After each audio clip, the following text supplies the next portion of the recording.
Do you ever feel like you're constantly thriving to be a better version of yourself, but the bar for that is set at a previous version of you?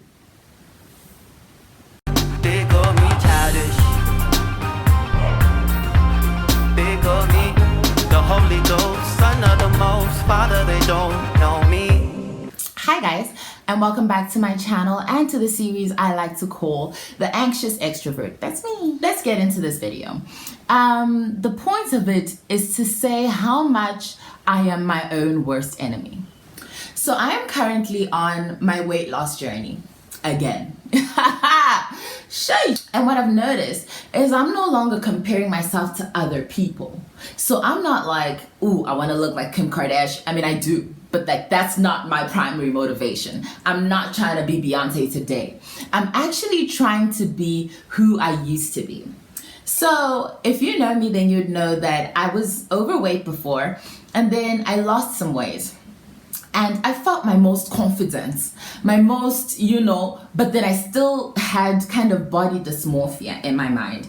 And I didn't see myself as yet being where I wanted to be.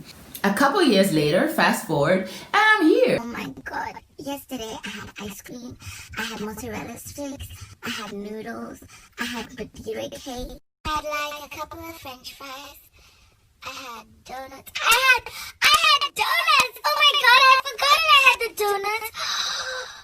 Trying to now be the body that I was at that time when I thought that I wasn't at the body I wanted to be.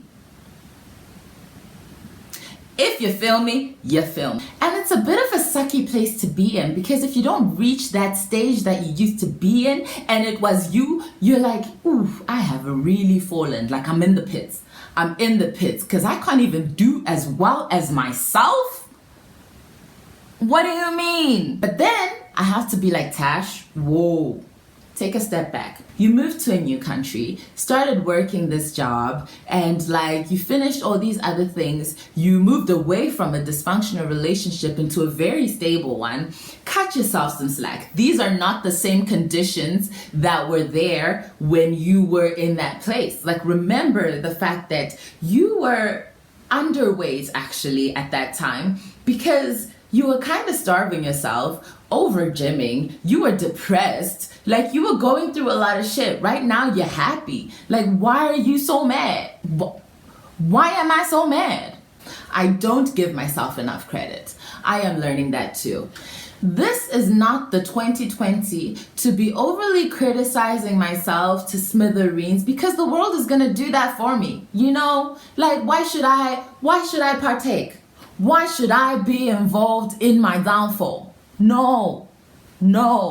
I know I've said this with reference to like my weight loss journey, but it's not just about that. It's like, career-wise, I'm like, why am I not as financially stable as I was back then?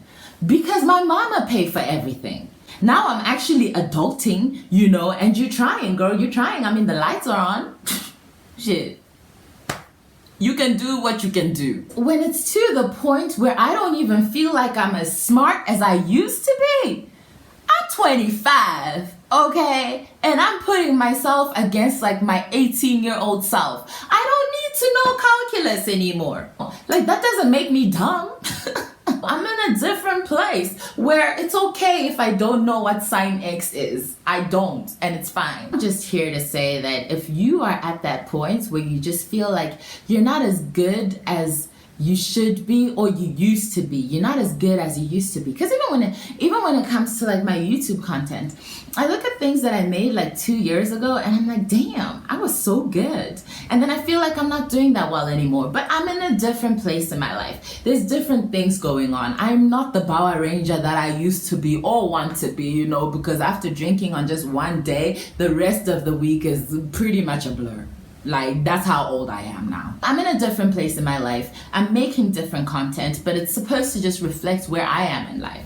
And that's fine. If you've ever got to the point where you just doubt yourself and you doubt whether you're as good as you used to be, and you're continuously putting yourself against yourself to the extent where you have made so many before pictures of your fitness journey since then, trying to look like that it's just become a slideshow of you getting fatter. If you are at that level, if you are feeling the pennies that I'm dropping down, please make sure you go into the comment section, because like I said, this is therapy and we're just here to tell the truth. And you know, as the theme of the anxious extrovert goes, my life does not look the way that Twitter says it should look.